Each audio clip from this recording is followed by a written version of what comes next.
Doctor Yunus sir বলতেছেন বাংলাদেশের আগামী নির্বাচন হবে দেশের ইতিহাসের সর্বোত্তম নির্বাচন। আমরা বাংলাদেশের মানুষ মনে প্রাণে বিশ্বাস করি এটাই হবে দেশের শ্রেষ্ঠ নির্বাচন। আর নির্বাচনের পরে বাংলাদেশের মানুষ শুধু আফসোসই করবে, কারণ ডক্টর ইউনূসের মতন এমন একজন রাষ্ট্রপ্রধান বাংলাদেশের মানুষের অনেক দিনের স্বপ্ন। সৎ নেতৃত্ব গর্বের ছায়া, ডক্টর ইউনূস দেশ গড়ার মায়া। তবে ডক্টর ইউনূস স্যার, আমার মতে আগামীর জাতীয় নির্বাচন ফিয়ার পদ্ধতিতে হওয়া উচিত। ৮ বিভাগে ৮ দিনে নির্বাচন দেয়া হোক, তাহলে আইন শৃঙ্খলা বাহিনী নিরাপত্তা তৈরি করতে সহজ হবে। সারা দেশে যদি একদিনের নির্বাচন দেয়া হয়, তাহলে আইন শৃঙ্খলা বাহিনী নিরাপত্তা দিতে ব্যর্থ হবে। ডক্টর ইউনূস স্যার, জাতীয় নির্বাচন দেওয়ার আগে অনুরোধ রইল স্থানীয় নির্বাচনগুলি আগে দেয়া হোক, তারপরে উপজেলা নির্বাচনগুলো, তারপরে মেয়র নির্বাচনগুলো, তারপরে সর্বশেষ জাতীয় নির্বাচন দেয়া হোক। তাহলে প্রত্যেকটা কেন্দ্রে যথেষ্ট পরিমাণ আইন শৃঙ্খলা বাহিনী থাকতে পারবে, আর কেউ বিশৃঙ্খলা সৃষ্টি করতে পারবে না।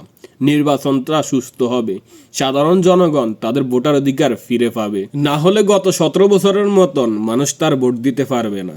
ভোট কেন্দ্রে যাওয়ার আগে মাঝ রাস্তায় তাকে বলা হবে আপনার ভোট হয়ে গেছে, আপনি বাড়িতে চলে যান, কষ্ট করে যাওয়া লাগবে না। এর শিকার আমি হয়েছি। আমি জীবনের প্রথম ভোট দিতে গেছি, মাঝ রাস্তায় আমারে বলা হয়েছে তোর ভোট দেওয়া হয়ে গেছে, বাড়িতে যায় ঘুমা। তাই বলতেছি স্যার, জাতীয় নির্বাচনের ৮ বিভাগের নির্বাচন ৮ দিনে দেয়া হোক।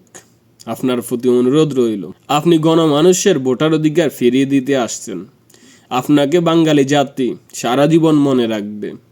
তবে আমাদের আফসোসের বিষয়, নির্বাচনের পরে আমরা আপনাকে হারিয়ে ফেলব।